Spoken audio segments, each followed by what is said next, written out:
Hello, friends. Robert Bevan here, author of the Caverns and Creatures series of comedy, fantasy novels, and short stories. With me is Sam West, and today we'll be talking about the spell Wither and Bloom. This reads kind of like a big headache to me. I don't know. The text is. Am I reading it right? Is it like mass vampiric touch almost? Or Sure. Let's go with that. all right, what does it do? Okay, so Wither and Bloom came out in Strixhaven, a Curriculum of Chaos. It's one of the few spells in that book, which is weird because the whole premise of that is a school for mages, and they only have like 6 spells or whatever. But that's neither here nor there. So Wither and Bloom, it takes an action to cast. It's for, this is very important, druids, sorcerers, and wizards, and we'll touch on why that's important in a second. It's got a 60-foot range. You invoke both death and life upon a 10-foot radius sphere centered on a point you see within 60 feet of you. Each creature of your choice in that area makes a con save, taking 2d6 necrotic damage on a failed save, or half as much on a successful one. Non-magical vegetation in the area withers and dies.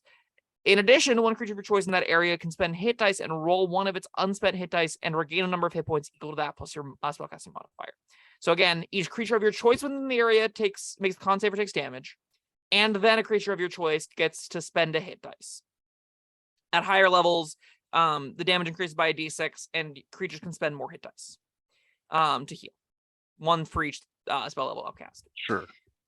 This is. Can you before we go?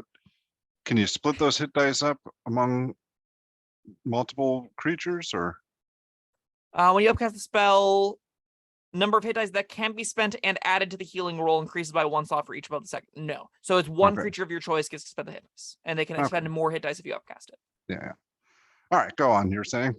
Okay, so the first and I think the biggest thing most people will notice about this is healing for sorcerers and wizards. So normally sorcerers and wizards don't have access to any healing magic whatsoever. Healing word is off limits to them. They don't have access to Goodberry. They don't have access to the much maligned Cure Wounds. They don't have access to any of the spells that exist in this game to restore hit points. Wither and Bloom shows up as a action option for them to do so. Now, that comes at a pretty sharp cost. Notice that I'm talking about sorcerers and wizards here. For a druid, I'm going to say the spell's nearly uncastable. For the sorcerers and wizards, you're getting 2d6 in an area, which is, I mean, Acid Splash on 5th level characters is doing 2d6 to 2 creatures in an area, so that's like similar-ish damage as a cantrip. That's not really where you want to be, because it's only a 10-foot radius sphere. It's not hitting that many things, but it also has the use case of getting a creature to spend a hit dice. The creature doesn't have to be conscious, from my understanding, so you can use this to get a downed allied up by having them spend a hit dice.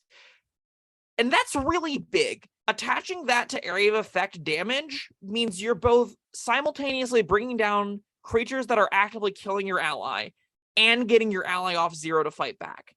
Both of those things in conjunction makes what appears, I think, initially to be a niche use case, and makes it the most common use case of healing word, also with damage, is where I think Wither and Bloom ultimately lands for me, which makes it fairly castable. This is something that I think, like, if you're the responsible wizard that's like, I want to make sure I'm prepared and helping the party, you can pick this up if you are like, my cleric's getting sick and tired of spamming cure or healing word for these super lethal fights, or our bard is not looking forward to, running a bunch of healing stuff because our barbarian keeps getting themselves killed. You can pick up Wither and Bloom. You can sort of pick up some of the slack there if you're finding lethal encounters to be something you're commonly running into.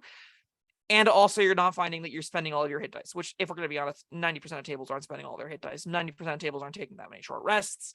It's a problem with how people actually play the game versus how the game is designed to be played, which makes the hit dice mechanic here actually, I think, a pretty good decision. I think this takes a resource that is otherwise underutilized and makes it an interesting choice, while at the same time being, for tables that are regularly spending hit dice, for tables that are running the aforementioned or the expected 6 or 3 or 4 short rests per long rest, they'll find this is actually a little bit more of a tax. This is actually something that does keep the characters that are supposed to be the predominant healers in that lane more so than the sorcerers and wizards. That's probably good.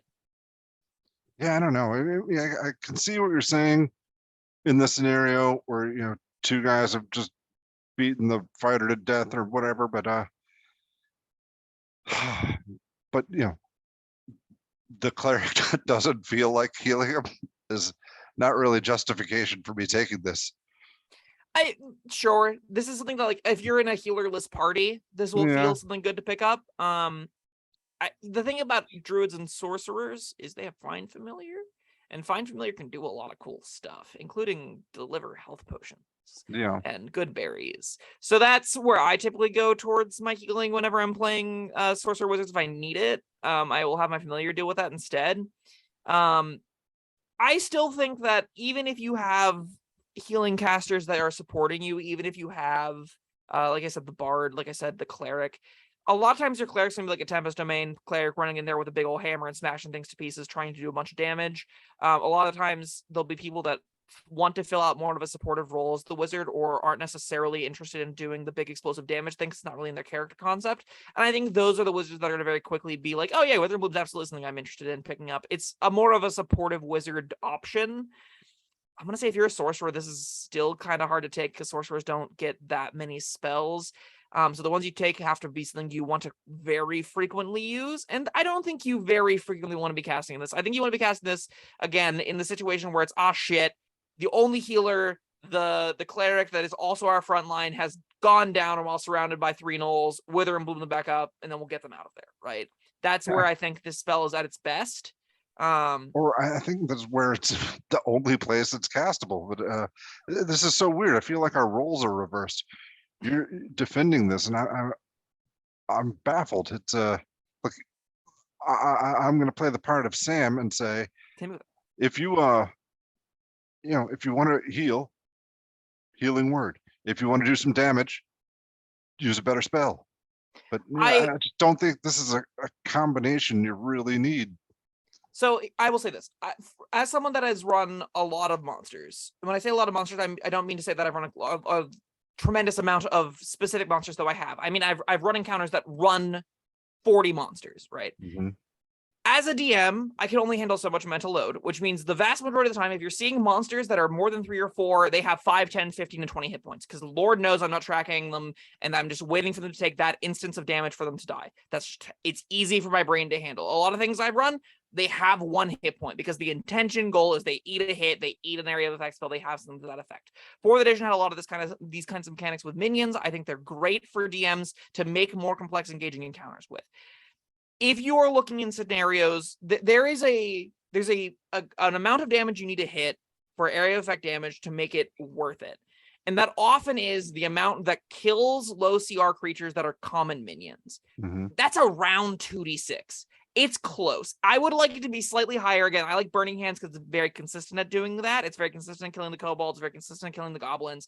2d6 is a little bit more iffy. You can get 2s and 3s more frequently than I like. You can, even the average of 7 isn't dropping as many things as I'd like it to, but there will be still enough instances where you're overwhelmed by a certain quantity of enemies. Wither and Bloom kills 2 of them and brings someone else back up. Wither and Bloom finishes off creatures that are been engaged in the fight. If you are in a situation where a party member goes down, very likely it's been over 3 or 4 rounds and they've dealt damage to the things that are dropping them. This is sometimes enough damage to knock one of them or both of them out.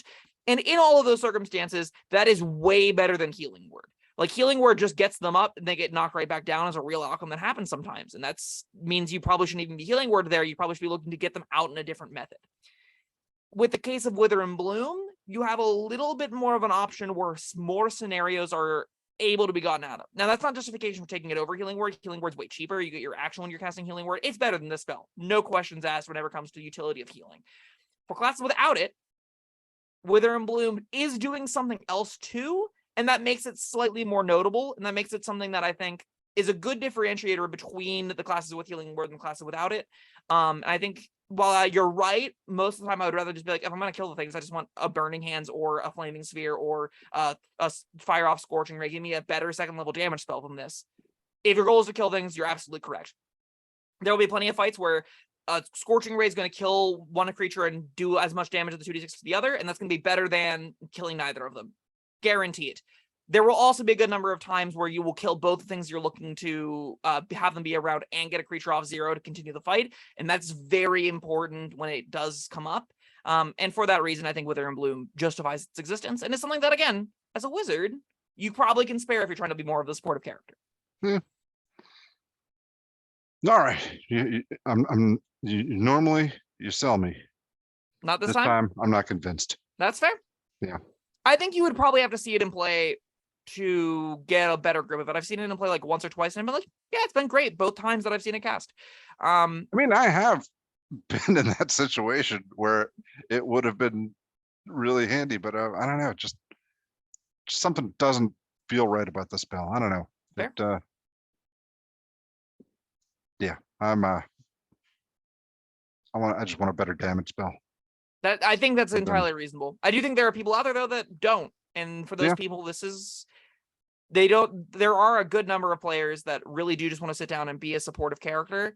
I don't think either of us are those players, but they do exist. I've DM'd for a bunch of them, and this is a spell that I know they would like taking. I don't mind being a supportive character. But all right. Says the man who just like, I'd just rather take a higher damage spell. Yeah, well, I mean, as opposed to this particular spell, Sure. I'll support with other support spells. Like Fireball's very supportive. All right, well, you got a rating for this one? I do think this is probably a 3 in that it's a 3 on Sorcerers and Wizards. I'm going to say it's probably uncastable on Druid. You have Healing Word. You have Summoning Magic. No, you don't want Wither and Bloom. But on Sorcerer and Wizard who don't have Healing Word, yeah, this is definitely a spell I think you should consider. Really only on Wizard. Sorcerer, you really can't afford this with your limited spell pool. So, okay. On Wizards, it's a 3. On everyone else, no, you don't need it. Yeah, I'm going to give it a 2 across the board. Yep. All right. That was Wither and Bloom. Thank you, Sam, and thank you, everyone, for joining us. We'll see you next time. Bye-bye. Thank you for watching. If you found this helpful, informative, or entertaining, I'd really appreciate it if you hit the like button below. You needn't smash it. A gentle tap will suffice. If you want to see more videos like this, subscribe to the channel. And make sure you check out the links in the description, where you'll find my Caverns and Creatures series of comedy fantasy novels, Sam's full review of the spell, and other fun things.